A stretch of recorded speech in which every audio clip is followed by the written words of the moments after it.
The Indiana Fever destroyed the Atlanta Dream. Steady performance from Caitlin Clark in what was an encouraging win for the Fever over the Dream. 96-79, a blowout by the Fever. That is Fever basketball. Caitlin Clark didn't just play a game against the Atlanta Dream. She sent a message. In a second-half takeover that left fans buzzing and even Brittney Griner stunned, Clark showed exactly why she's the future of this league. We had Caitlin Clark locking down Jordan Canada. Jordan Canada had 4 second-half points with Caitlin Clark guarding her. Locking down Jordan Canada, running the offense with pinpoint vision, and setting up her teammates for easy buckets. This was Caitlin at 100%. Comment CC 100% if you saw the real Caitlin Clark out there.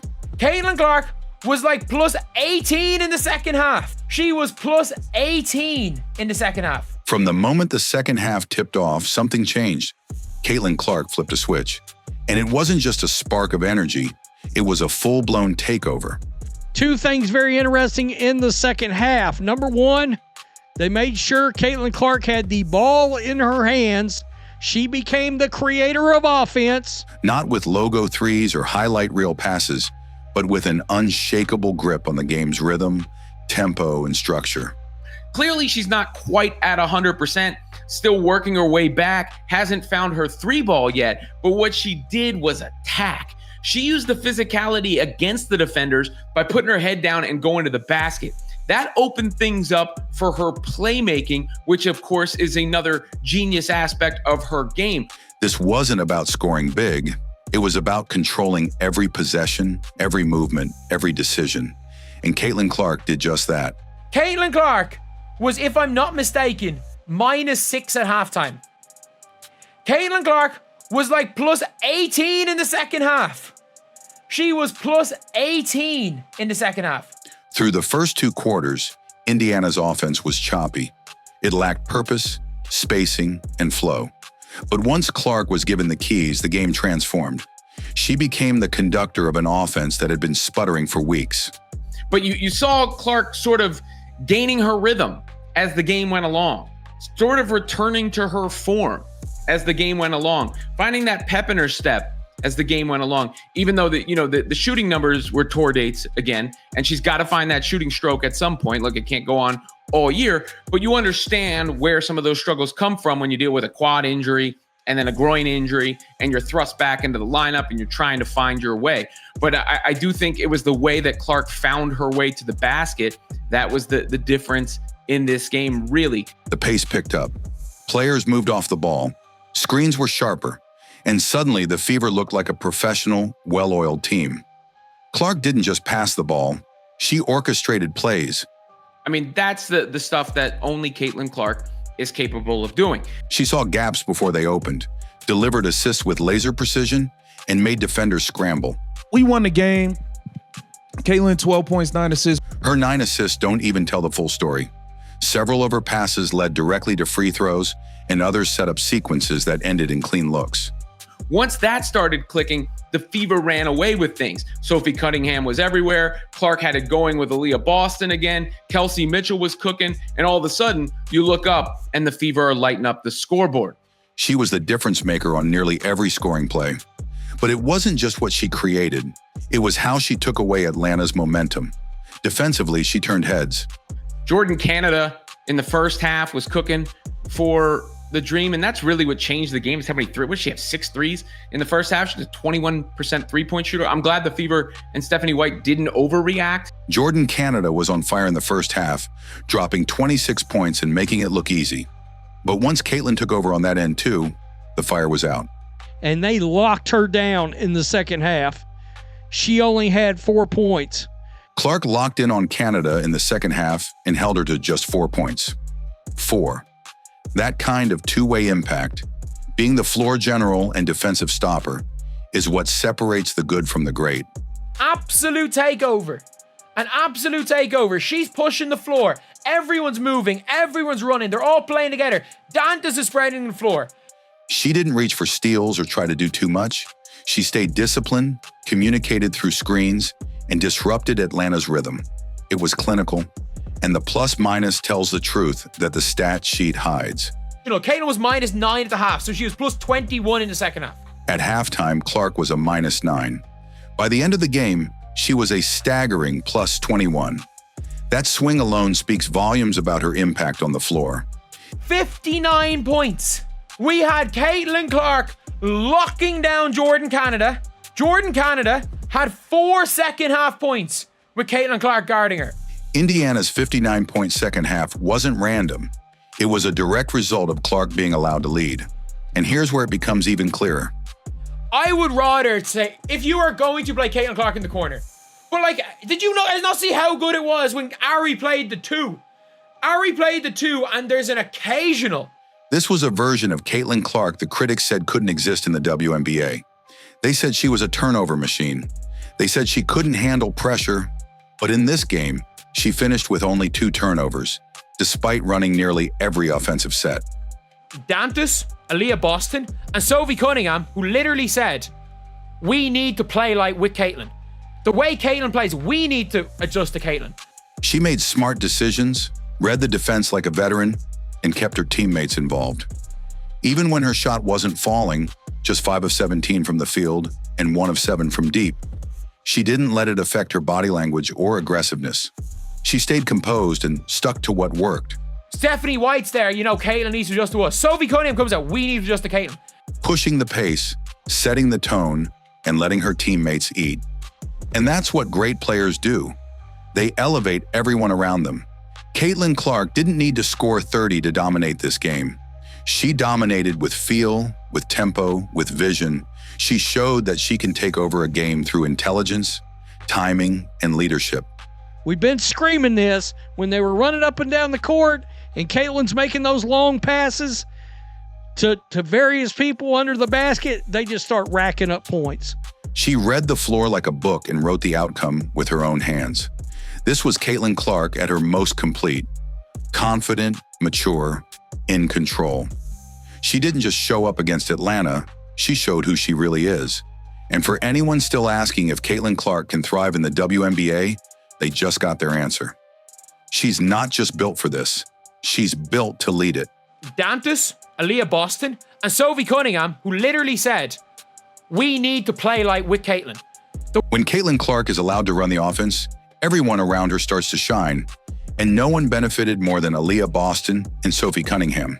The chemistry between Caitlin and Aaliyah resembled something straight out of a playbook. Clean, fluid, and completely unguardable. Let's go right here. Sophie Cunningham, let's check it out. And she's got the long 3 way downtown, boom. Way down, boom. They ran the 2-woman game to perfection, drawing comparisons to classic duos like Stockton and Malone. Time and time again, Clark used high screens to create separation, only to thread perfect bounce passes to Boston, cutting hard to the rim. Aaliyah Boston played the most minutes. Now, she did end up fouling out tonight, but hell, she got you 19, 8, and 6. It wasn't just highlight worthy, it was unstoppable. Aaliyah Boston finished the game with 19 points, 8 rebounds, and 6 assists, but it wasn't just her numbers that stood out. It was the way Clark kept her engaged, constantly feeding her in positions to score and collapsing the defense to open up lanes for her big to go to work. I have no ill will against Ari McDonald. She's a great, phenomenal basketball player. But as of right now, in the system that they're running, I don't think she should be a starter. And they quick, fast, and in a hurry updated this starting list, and they put none other than our girl. The spacing improved drastically because Caitlin kept defenders guessing. Would she pull up, dish it, drive? That unpredictability allowed Boston to dominate in the paint, especially when Natasha Howard was off the floor and the offense was finally unclogged. But if there was one player who capitalized the most on Caitlin's playmaking, it was Sophie Cunningham. This was her breakout game of the season, and she let the league know. But Sophie Cunningham, double machine, bro. Sophie Cunningham, MVP of this game. She had 10 rebounds, 16 points, 1 assist. Cunningham racked up 16 points, 10 rebounds, and shot a jaw-dropping 4 of 5 from beyond the arc. Every single one of those shots felt like a dagger, and most were directly set up by Caitlin Clark's vision and timing. Sophie wasn't just hitting open shots, she was cutting, rebounding, diving for loose balls, and giving the kind of effort that electrifies a team. Let's go right here. Sophie Cunningham. Let's check it out. And she's got the long three way downtown. Boom. Way down, boom. Caitlin found her on inbound plays, transition kickouts, and driving kicks. The two clicked instantly, and it was clear Sophie trusted Clark to find her in rhythm. Their connection wasn't accidental. It was the byproduct of a fast-paced, intuitive offense where everyone moves, everyone touches the ball, and the defense is constantly off balance. Clark's presence opened the floor, and Cunningham's relentless energy filled every gap. It felt like the Fever finally unlocked something real, a formula that works when you trust Caitlin to lead. The proof? That's where I think the frustration comes into play. But, it was a good Atlanta team that they beat. And I think the most encouraging signs were Clark just starting to attack. Indiana put up nearly 100 points, something rare in the WNBA where quarters are shorter and defense is tough. The scoreboard wasn't just a fluke. It was the result of sharp execution, unselfish play, and chemistry that can't be faked. When Caitlin was aggressive, the team moved like a unit, and that movement created easy looks for everyone. Caitlin Clark was like plus 18 in the second half. She was plus 18 in the second half. Not just the stars. This wasn't just an individual performance from Caitlin Clark. It was a masterclass in how a great point guard can elevate an entire squad. And with Boston punishing teams in the paint and Cunningham catching fire from deep, it's clear the Fever are most dangerous when Caitlin's fingerprints are all over the game. At the end of third quarter, Natasha Howard caught a defensive rebound. Caitlin Clark's looking for the ball, dribbles the ball up the floor, stops, nothing to do, does the cha-cha slide, takes 8 steps, the ref don't call it, and it throws it near the halfway line and Caitlin has to get it. For weeks, the narrative surrounding Caitlin Clark has been loud, relentless, and often unfair. Critics pointed to her shooting struggles, questioned her ability to adjust to the WNBA's physicality, and even accused her of being a defensive liability. But against the Atlanta Dream, Caitlin didn't just respond. She erased every doubt with her poise, intelligence, and relentless competitiveness. That's where I think the frustration comes into play. But, it was a good Atlanta team that they beat. And I think the most encouraging signs were Clark just starting to attack. This game wasn't just a win on the scoreboard. It was a statement to the entire league. Let's talk about leadership. Caitlin wasn't the highest scorer on the floor, but she was unquestionably the most impactful. I outlined where some of the struggles or some of the friction may come from. I called the Valkyries' loss what it was, which was terrible and pathetic.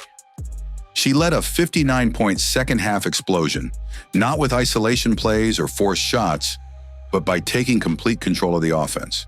She read every defensive rotation, punished mismatches, and brought out the best in every teammate on the court. She's struggling, bro. She's struggling to find her shot. She's struggling to get it going. It's this system that she's in. It's great that the team won. I'm all for that. When you look at how clean the Fever's offense looked once the ball was consistently in her hands, it's undeniable. She's the system. And that's what makes this game so important. Because for too long, Clark has been forced to adapt to a rigid scheme that didn't suit her style. Don't wait till it get late in the game to get the ball to Caitlin. No, you need to start the game off like that. You need to start the game off giving Caitlin the ball so she can find rhythm, look for the open players, and get it going, bro. But she was moved off the ball. Her minutes were limited. She was asked to stand in the corner while others brought the ball up. Players who couldn't pass, shoot, or create like she can. It was like asking a concert pianist to just play backup drums.